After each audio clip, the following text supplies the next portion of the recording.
União da alma e do corpo. Aborto. Perguntas 344 a 360. Em que momento a alma se une ao corpo? A união começa na concepção, mas só se completa no momento do nascimento.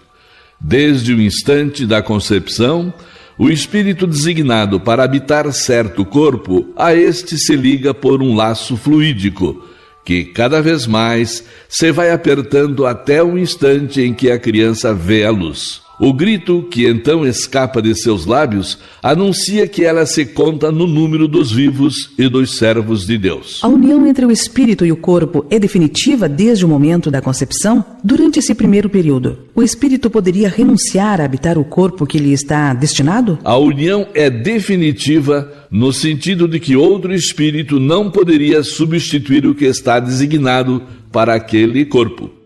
Mas como os laços que o prendem ao corpo ainda são muito fracos, facilmente se rompem e podem ser rompidos pela vontade do espírito, se este recua diante da prova que escolheu.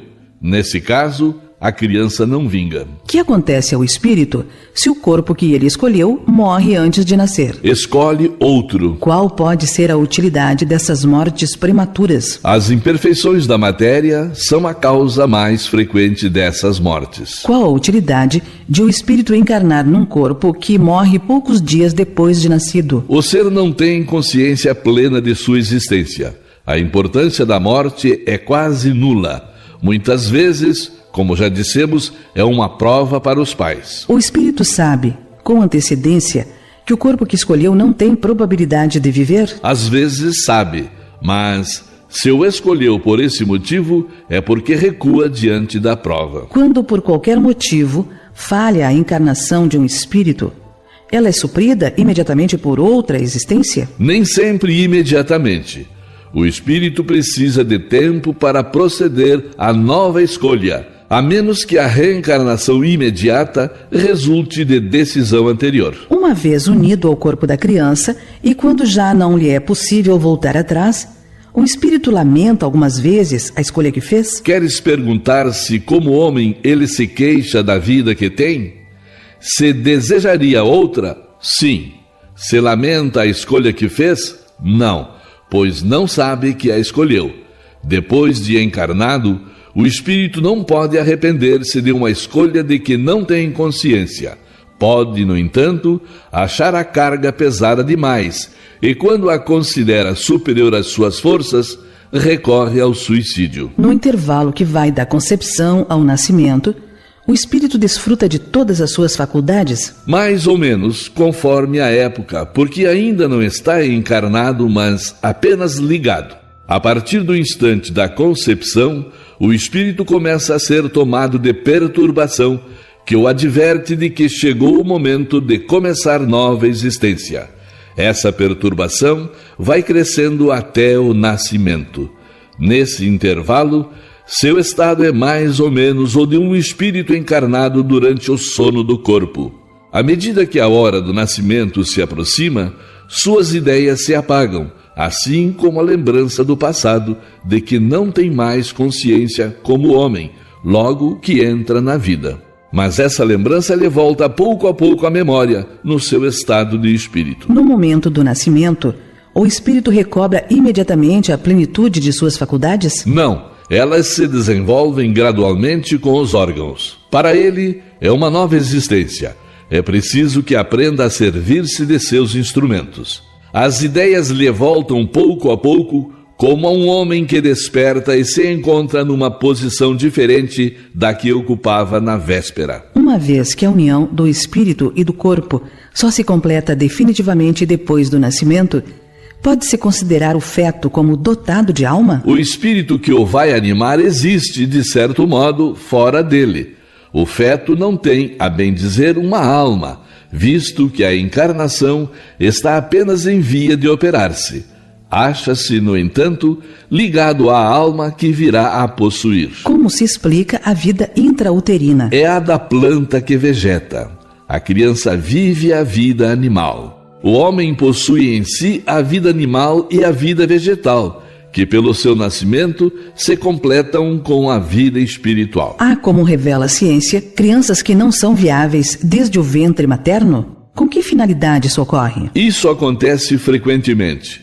Deus o permite como prova, seja para os pais, seja para o espírito designado a encarnar. Haverá natimortos que não tenham sido destinados à encarnação de espíritos? Sim, aos que jamais tiveram um espírito destinado aos seus corpos. Nada devia cumprir-se neles. É somente pelos pais que essas crianças vêm ao mundo. Um ser dessa natureza pode chegar até o final da gestação? Sim, algumas vezes, mas não vive. Desse modo, toda criança que sobrevive ao nascimento tem necessariamente um espírito encarnado nela? Que seria da criança sem o espírito? Não seria um ser humano. Quais são, para o espírito, as consequências do aborto? É uma existência nula e que ele terá de recomeçar. O aborto provocado é um crime, seja qual for a época da concepção? Há crime toda vez que transgredis a lei de Deus.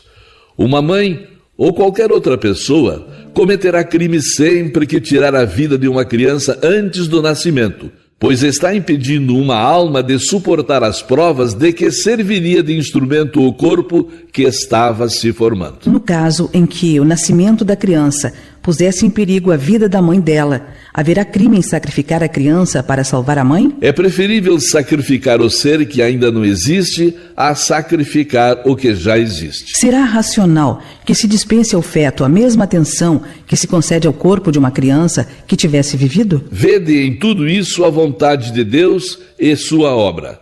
Não trateis, pois, levianamente coisas que deveis respeitar. Por que não respeitar as obras da criação, algumas vezes incompletas por vontade do Criador? Isso faz parte dos seus desígnios, que ninguém é chamado a julgar. Faculdades morais e intelectuais. Perguntas 361 a 366. Qual a origem das qualidades morais boas ou más do homem? São as do espírito nele encarnado. Quanto mais puro é o espírito, mais o homem é propenso ao bem. Parece resultar daí que o homem de bem é a encarnação de um espírito bom. E o homem vicioso, a de um espírito mau? Sim, mas dizei antes que o homem vicioso é a encarnação de um espírito imperfeito, pois, do contrário, poder-se-ia crer na existência de espíritos sempre maus, a que chamais demônios. Qual o caráter dos indivíduos em que encarnam espíritos travessos e levianos? São indivíduos estouvados, maliciosos e algumas vezes maléficos. Os espíritos têm paixões de que está isenta a humanidade? Não, do contrário, eles vô-las teriam comunicado. É o mesmo espírito que dá ao homem as qualidades morais e as da inteligência? Certamente. E isso em virtude do grau de adiantamento a que tenha chegado. O homem não tem em si dois espíritos. Por que é que alguns homens, muito inteligentes, o que indica que neles estão encarnados espíritos superiores, são ao mesmo tempo profundamente viciosos? É que os espíritos encarnados ainda não são bastante puros nesses homens, e por isso cedem à influência de outros espíritos mais imperfeitos. O espírito progride numa marcha ascendente insensível, mas o progresso não se efetua simultaneamente em todos os sentidos. Num período ele pode avançar em ciência, noutro em moralidade. Que pensar da opinião segundo a qual as diferentes faculdades intelectuais e morais do homem resultariam de outros tantos espíritos nele encarnados, cada um com uma aptidão especial? Refletindo, reconhece-se que é absurda. O espírito deve ter todas as aptidões. Para progredir, precisa de uma vontade única. Se o homem fosse uma mistura de espíritos, essa vontade não existiria e ele não teria individualidade, visto que, por sua morte, todos aqueles espíritos seriam como um bando de pássaros fugidos da gaiola.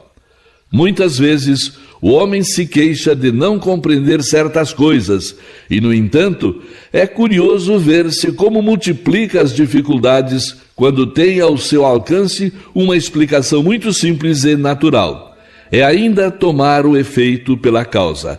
É fazer com o homem o que os pagãos faziam com Deus. Acreditavam em tantos deuses quantos eram os fenômenos do universo, embora entre eles as pessoas sensatas apenas vissem em tais fenômenos efeitos que tinham por causa um Deus único. O mundo físico e o mundo moral nos oferecem, sobre esse assunto, numerosos pontos de comparação. Enquanto se detiveram na aparência dos fenômenos, os homens acreditaram na existência múltipla da matéria. Hoje compreendem perfeitamente que esses fenômenos tão variados podem ser apenas modificações da matéria elementar única. As diversas faculdades são manifestações de uma mesma causa, que é a alma, ou do espírito encarnado, e não de muitas almas, do mesmo modo que os diferentes sons do órgão procedem do mesmo tipo de ar, e não de tantas espécies de ar quanto forem os sons.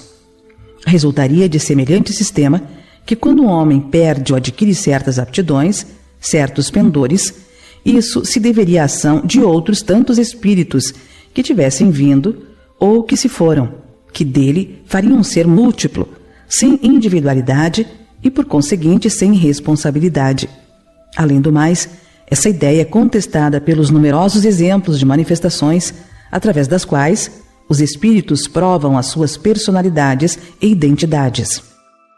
Influência do organismo. Perguntas 367 a 370A. Ao unir seu corpo, o espírito se identifica com a matéria? A matéria é apenas o envoltório do espírito, como a roupa é o envoltório do corpo. Ao unir-se ao corpo, o espírito conserva os atributos da natureza espiritual. As faculdades do espírito são exercidas com total liberdade após a sua união com o corpo? O exercício das faculdades depende dos órgãos que lhes servem de instrumento. A grosseria da matéria as enfraquece. De acordo com isso, o envoltório material seria um obstáculo à livre manifestação das faculdades do espírito, como um vidro opaco se opõe à livre emissão da luz? Sim, é muito opaco. Pode-se também comparar a ação que a matéria grosseira do corpo exerce sobre o espírito à de um charco lodoso que tira a liberdade dos movimentos do corpo nele mergulhado. O livre exercício das faculdades da alma está subordinado ao desenvolvimento dos órgãos? Os órgãos são os instrumentos da manifestação das faculdades da alma. Essa manifestação se acha subordinada ao desenvolvimento e ao grau de perfeição desses mesmos órgãos, como a excelência de um trabalho está subordinada à qualidade da ferramenta. Pode-se deduzir da influência dos órgãos uma relação entre o desenvolvimento dos órgãos cerebrais e o das faculdades morais e intelectuais? Não confundais o efeito com a causa. O espírito dispõe sempre das faculdades que lhe são próprias.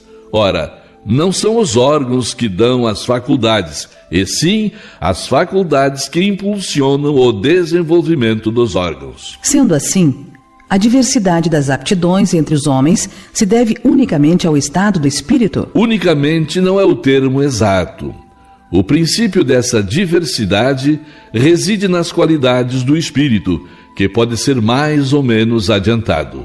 Mas é preciso que se leve em conta a influência da matéria, que entrava com maior ou menor intensidade o exercício de suas faculdades. Ao encarnar, o espírito traz certas predisposições, admitindo-se para cada uma delas um órgão correspondente no cérebro. O desenvolvimento desses órgãos será efeito e não causa.